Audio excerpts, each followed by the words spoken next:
Bien, on est toujours dans le contexte et dans le chapitre de l'analyse et puis des équations de droite, donc de l'étude des fonctions.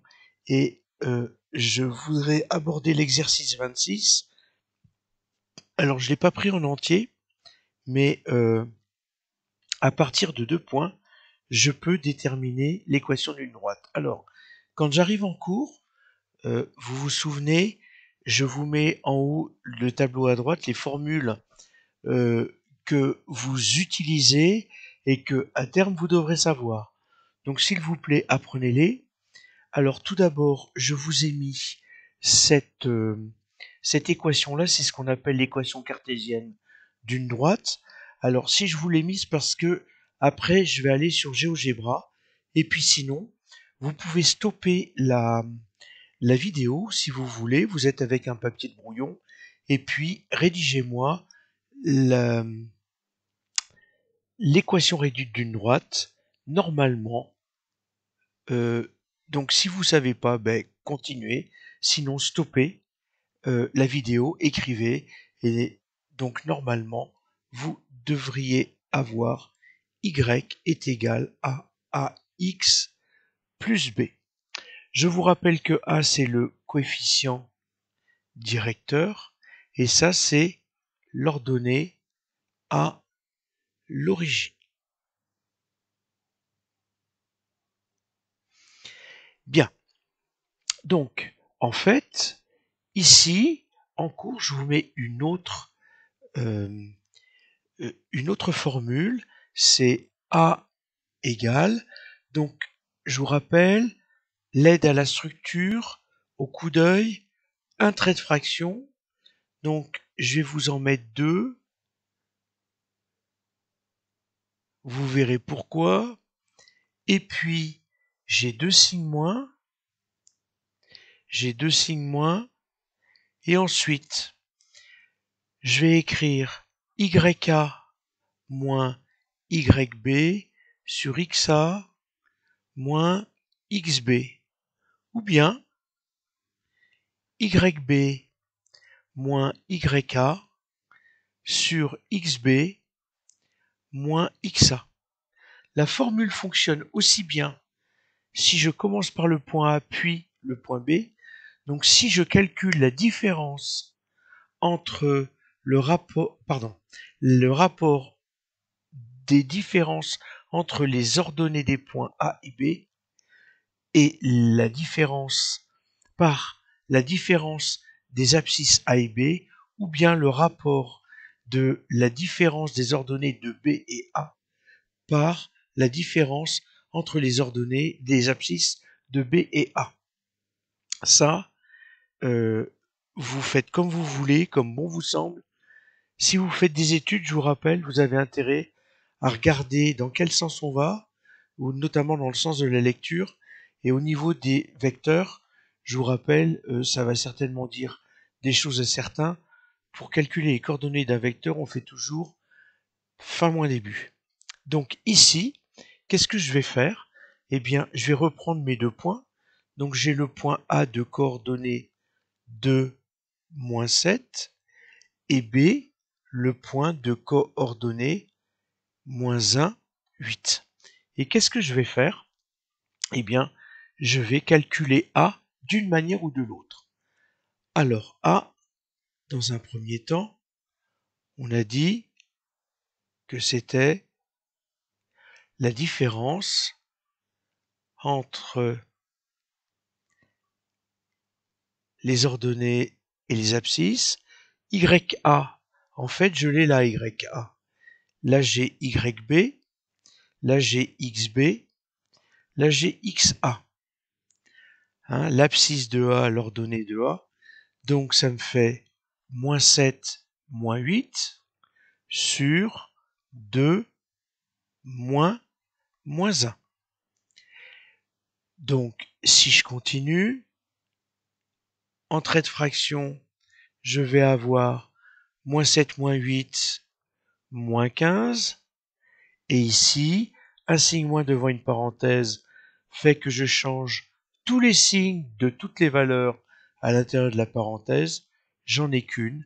Je prends donc l'opposé de moins 1, ça me fait plus 1, ça me fait 2 plus 1, et donc j'ai moins 15 tiers, 2 plus 1 ça fait 3, et donc j'ai une fraction, je vous rappelle, vous pouvez regarder avec votre calculatrice, le signe moins, vous pouvez le mettre au numérateur, au dénominateur, ou en face le trait de fraction, elle peut se simplifier, ça me fait moins 5. J'ai donc un coefficient directeur de moins 5 que je vais vérifier en calculant la différence entre le point, l'ordonnée de B, donc YB, c'est donc 8, moins 7, sur XB, c'est-à-dire moins 1, moins 2. Et je calcule. Même chose, je prends l'opposé de toutes les valeurs dans la parenthèse, ça me fait donc 8 plus 7, sur moins 1, moins 2, si j'enlève 1, et si j'enlève 2, si je descends de 1 étage, puis de 2 étages, je suis descendu de 3 étages, ça me fait donc moins 3. J'ai A qui vaut 15 moins tiers, et A vaut donc moins 5. Donc vous voyez que d'un côté comme de l'autre, j'ai les mêmes valeurs. Maintenant, ce que je vais faire, eh bien, je vais calculer au point A ou au point B. Je vais adapter au point A ou au point B l'équation réduite, c'est-à-dire que je vais pouvoir écrire YA est égal à x indice A plus B, ou bien YB est égal à x indice grand B, l'abscisse du point B, plus l'ordonnée à l'origine. C'est cette valeur-là que je ne connais pas. YA, je la connais, c'est moins 7, et donc je vais remplacer. A, je le connais, je viens de le calculer, c'est moins 5. Alors, quand j'ai deux lettres et pas de signe entre les deux lettres, j'ai un produit, XA vaut 2, et j'ai B, dont j'ignore la valeur, mais que je vais calculer. Donc là, j'ai moins 7 qui est égal à produit de deux valeurs de signes différents. J'ai donc un résultat négatif, plus B. Ce qui m'ennuie, c'est le moins 10. Je veux l'isoler, donc je vais ajouter plus 10 aux membres de droite et aux membres de gauche. Moins 10 plus 10, ce sont les opposés, ça s'annule. Donc j'ai ici la lettre B toute seule, et je vais pouvoir déterminer par calcul la valeur de l'ordonnée à l'origine. Moins 7 plus 10, ça me fait 3. Si je travaille avec l'autre équation au point B, YB vaut 8, qui est égal à A que j'ai calculé moins 5, facteur de moins 1, moins 1, abscisse de B, l'abscisse de B vaut moins 1, plus petit b dont j'ignore la valeur. 8 est égal à produit de deux valeurs de même signe, ça me donne un résultat positif, où j'ai un nombre pair de signes négatifs dans le produit, ou bien, un autre moyen mnémotechnique, les ennemis de mes ennemis sont mes amis. Donc tout ce qui est ami, c'est plus, tout ce qui est ennemi, c'est moins. Donc ici, je vais avoir 5, plus petit b, je veux isoler mon inconnu, j'enlève donc 5 à 5 et 5 à 8, ça me fait 0, donc je me retrouve avec 8 moins 5, 3. 0 plus b. Donc vous voyez que maintenant, pardon, c'est plus une inconnue. J'ai bien b qui vaut 3 et j'ai calculé de deux manières différentes. Alors surtout, vous ne vous faites pas mal. Vous travaillez avec les opérations qui vous semblent les plus faciles. La phrase de conclusion qui va bien, donc l'équation réduite de la droite AB est y est égal à moins 5x plus 3. Eh bien, je peux vérifier ce résultat. En effet, je vais aller sur GeoGebra.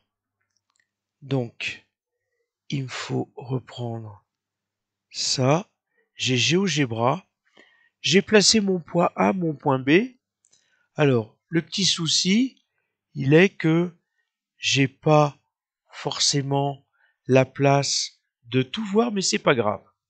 Ce que je vais faire maintenant, je vais demander l'icône de la droite.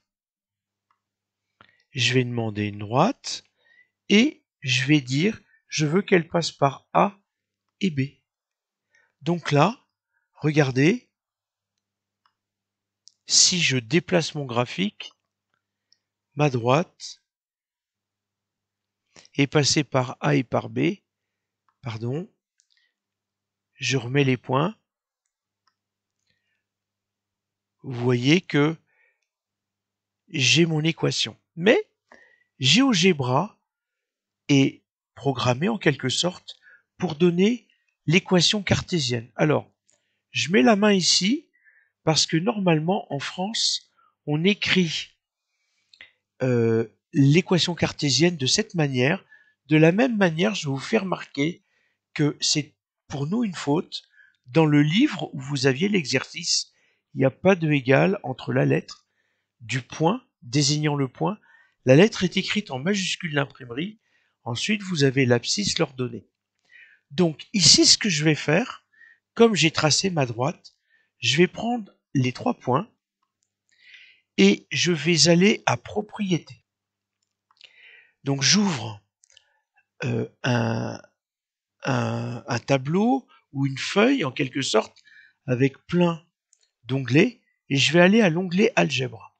Et vous voyez qu'à l'onglet algèbre, on me dit l'équation, c'est l'équation cartésienne d'une droite, mais je peux demander une autre forme, l'équation réduite. Et si vous regardez bien, eh bien GeoGebra me dit que l'équation réduite, c'est y est égal à moins 5x plus 3. Donc finalement, vous voyez qu'encore une fois, je vous ai montré à l'occasion des formes géométriques qu'on pouvait s'autocorriger avec GeoGebra. C'est encore le cas. Voilà.